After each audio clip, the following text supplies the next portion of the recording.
Cientistas renomados dizem que há mensagens de Deus, codificadas, no DNA humano.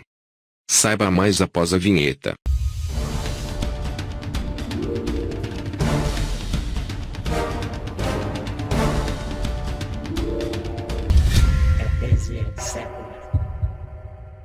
Cientistas descobrem mensagem de Deus codificada no DNA humano.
Where we're having an enlightening discussion with scientist and best-selling author Greg Braden of the USA. When he first began studying human origins, Mr. Braden wondered whether humankind was just a genetic coincidence or was intentionally engineered. Let's now find out how his research took shape. I don't know who or what or how, but the evidence is overwhelming that there is an intentionality and a design that underlies our existence. So as a scientist, my thinking was, if that's true, who or whatever put us here on Earth would have left something inside of every one of us that tells us we're part of a greater existence and tells us that we're a family and that we're not so different from one another. And if I could find that, if I could find that common denominator, that somehow maybe it would help us to become greater than the differences, that began a search. And I combined the science that I know of biology and history and ancient language, linguistics, genetics, with the new science of computers that were now on my desktop. And Daryl, I'll tell you, I remember the very first time as a scientist that I had the opportunity to see the human genome, a piece of human DNA coded on my computer screen. And all the CTAG, it all rolled down through the screen. And my brain looked at that. And I remember thinking, I said, I don't know what that says, but there's a code. There's a language. That DNA is a language.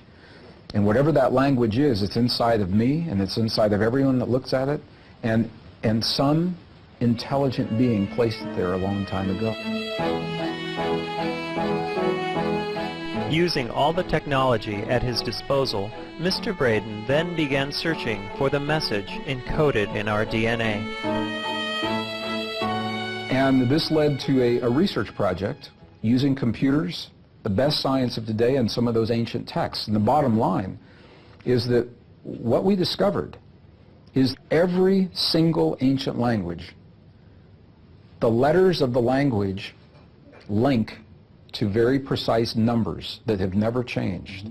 So whether we're talking about the Arabic language or the Hebrew language, or if we're talking about cuneiform and Sanskrit, what are called the ancient core or the ancient root languages, there's a mysterious number that's always been linked to those letters, and nobody knows where the numbers came from. That was interesting to me.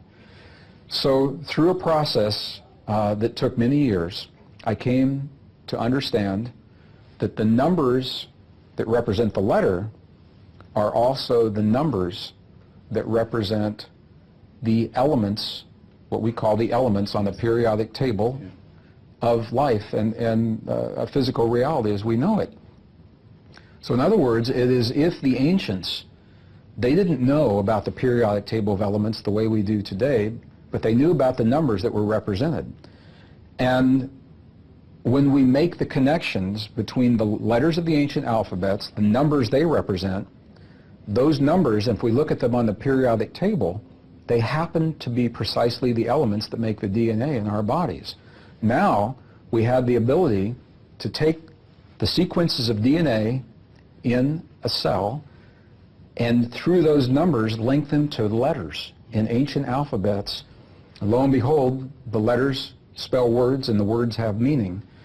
And this has led to a book that's entitled The God Code. It was released in the year 2004. What we know is that there is a message, an intentional message within the DNA of all life.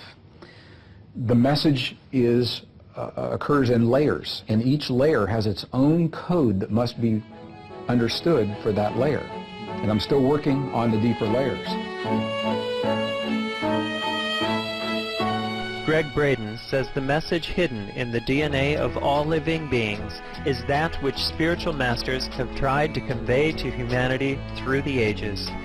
He now reveals what's written in the topmost layer of our genetic code. The top layer is one that we understand very well right now. The top layer in the DNA of all life literally translates into the words God eternal within the body. God eternal within the body. We don't know who put that message there. We don't know exactly why it's there. But I can tell you that all I did was I followed the instructions in a series of ancient texts following those languages, and I married that with the science of today, and this is what we found. If a higher intelligence is responsible for our existence, and that intelligence created us, it makes perfect sense that that intelligence would have left something for us to understand who we are. And if they left it in a temple or a text that could be destroyed and disappear over time, it wouldn't make sense. It makes perfect sense that that higher intelligence would have left the message encoded into the creation itself. And as long as the creation exists, the message is intact.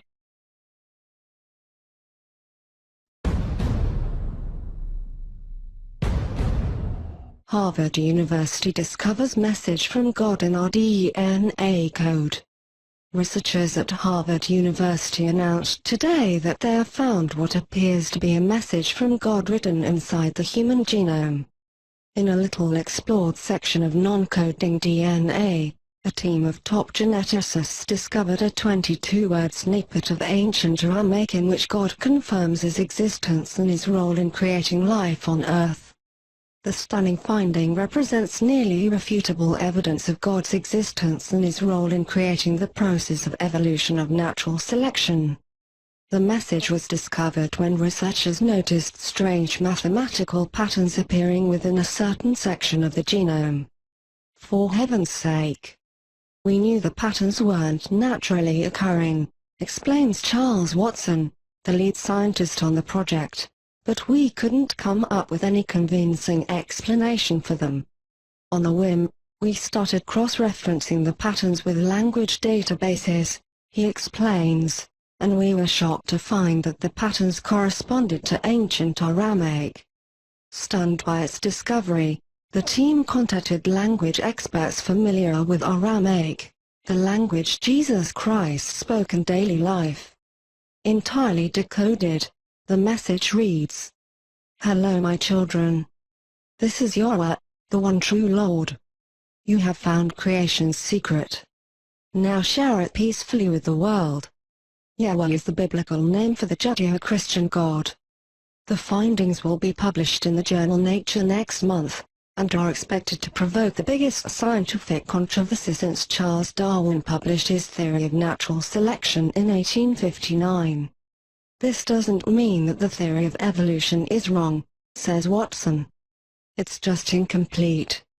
It seems that in reality the Judeo-Christian God actually started the whole process. And instead of just telling us about natural selection, he left a hidden signature that we could find 200,000 years later when we invented the right technology. It makes total sense really.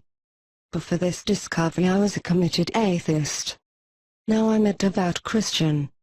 This is exactly the kind of proof I needed to ease my doubts.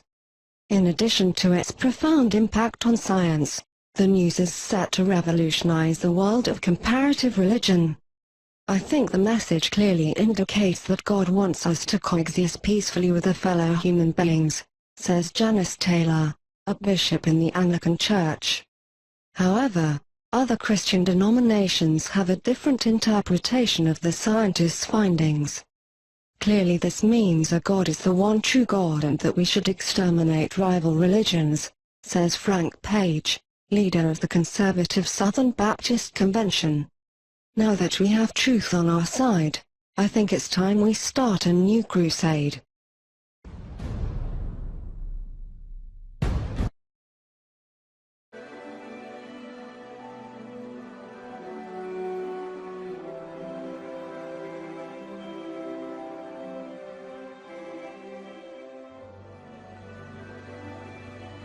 If simple water molecules that form ice crystals exhibit magnificent structure, consider the design ingenuity behind large, complex molecules, such as DNA. DNA contains the blueprint for all life, and is by far the densest information storage mechanism known in the universe. For example, the amount of information contained in a pinhead volume of DNA would fill a stack of books 500 times higher than from here to the moon. The program code and design of such an incredible system indicates a supremely intelligent designer. The evidence to me that just cries out that there's a God is the study of DNA. DNA is a very powerful, massive information storage system. In fact, DNA that makes up our genes actually is like books of information that's read by a language system. It's absolutely phenomenal. And scientists know today that languages, a code, only come from an intelligence, and information only comes from information. Nobody's ever seen matter by itself give rise to a code. Nobody's ever seen matter by itself give rise to information. And as you look at DNA, it actually cries out, in the beginning, God created the universe. We all begin as a single cell the size of a period at the end of a sentence. How does that cell know how to build a body with 100 trillion cells in it, thousands of different kinds, and each one of them is so complex, nanochemical machinery beyond our comprehension how it works, and encoded is the instruction manual. It's the manufacturer's manual how to build and operate every part of this incredible body made up of 100 trillion cells. Furthermore, DNA is a three-dimensional molecule that is self-replicating. Each molecule is able to make an identical copy quickly and efficiently. The Lord has even programmed DNA to detect and correct replication errors. These sophisticated capabilities far exceed man's means. God has created the DNA molecule in such a way that it is self-correcting. There are special proteins called enzymes that go up and down the DNA molecule looking for and making repairs on a minute-by-minute, second-by-second basis. God created us with a DNA code that actually has what we call editase or editorial type enzymes. Just as an editor reads a newspaper or a book looking for mistakes, so God has created special enzymes that go up and down our DNA molecule, repairing the mistakes in ways that are unbelievably complex. There are many examples in creation of things that demonstrate the biblical God. One would be in our very DNA. Our DNA has information in it. And there is a whole field of scientific study called information science, which studies how information originates, how it's transmitted, and so on.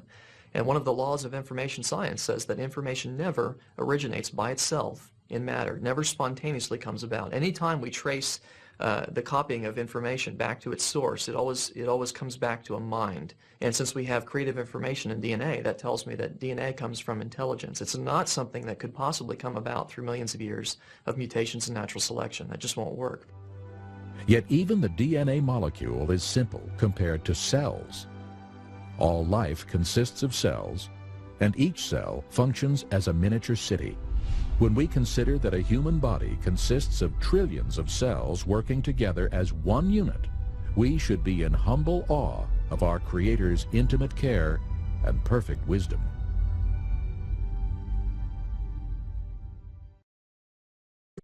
What's up, everybody? You already know who it is. You got Wags My Tag here, and I just got bombarded with a story that is probably the most crazy thing that I've heard in a long time, and I run through the crazy stuff, so I'm going to drop you with this one. Let's see what you think about it. Harvard University discovers a message from God in our DNA code, in the double helix, right?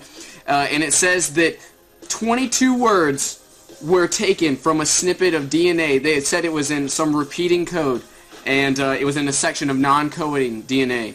And they discovered a 22-word segment of ancient Aramaic in which God confirms the creation of the earth, right, and life, right?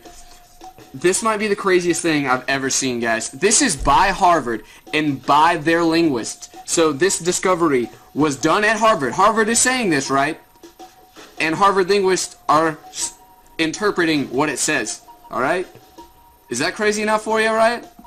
All right, and I'm going to tell you what it says. This is the 22-word segment. Hello, my children. This is Yahweh, the one true Lord.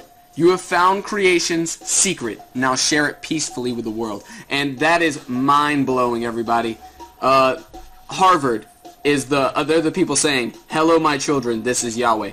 And I can't believe this. This is popped up on my feeds. This is this is a cutting edge story, and they say that they're going to release these findings in the Nature magazine, the Nature magazine, which is reputable, and they're going to actually publish that they found this. And with this published, this could be the greatest. They say it is going to be the most monumental debate since Charles Darwin define natural selection. And this could be crazy, guys. If this is scientifically refutable that this is a message in Aramaic, then I mean, are people who believe in science, the people who are atheists, you know, that are firm believers in only science and the abundance that has brought us, you know, they're gonna have to look at this and say, oh well, that's science, biology, and our biology and our history together, they just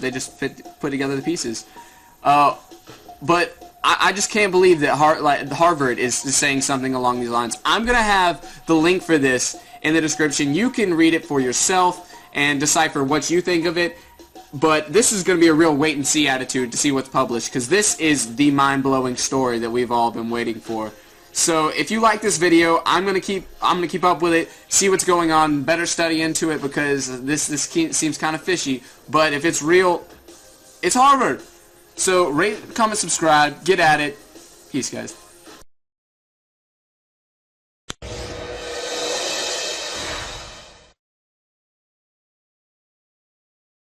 Why?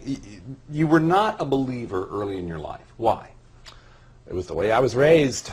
I was raised in this remarkable environment by a drama professor father and a playwright mother, surrounded by theater, music, the arts. They were doing the 60s thing, except it wasn't quite the 60s yet. And I was exposed to all kinds of fascinating ways to learn about life and the world and ideas. But faith was not really on the list of things that were talked about.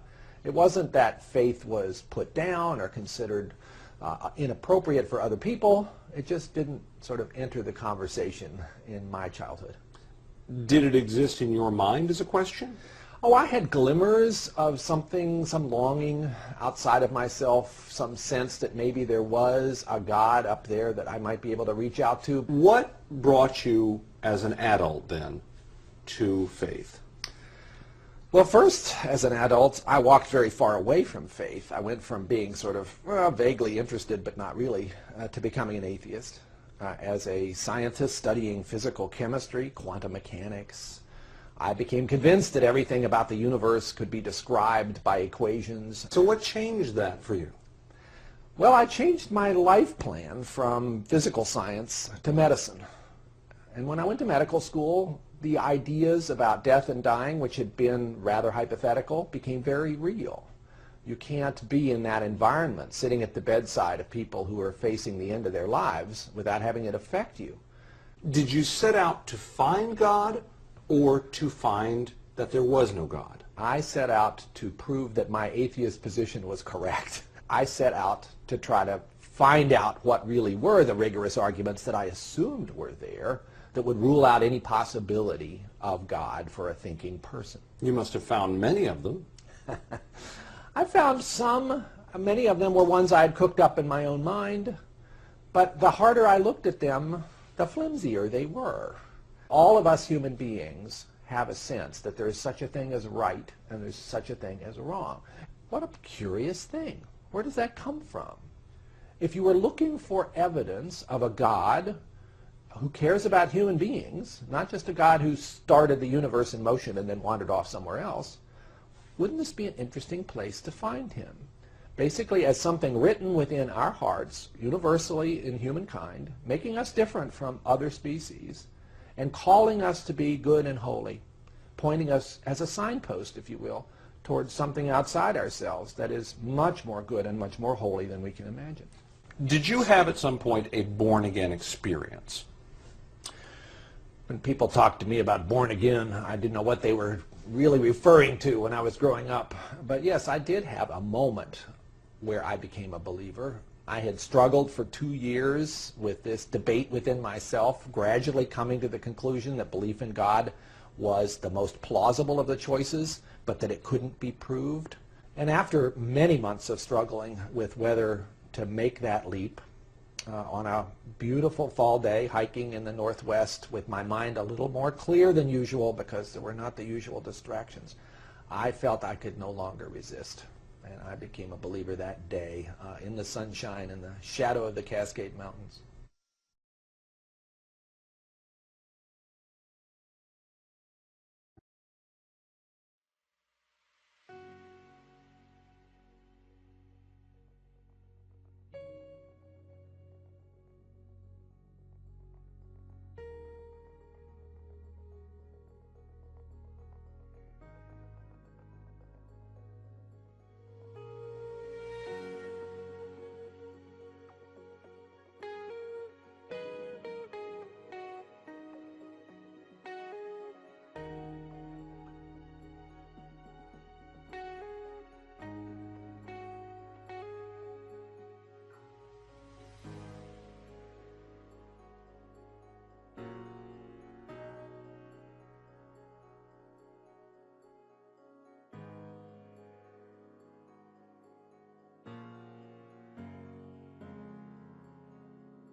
Se você curte ufologia, não deixe de se inscrever no nosso canal no YouTube.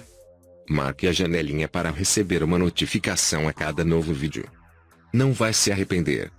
Saudações terráqueos e até a próxima, ETs e etc. Nunca estivemos sós.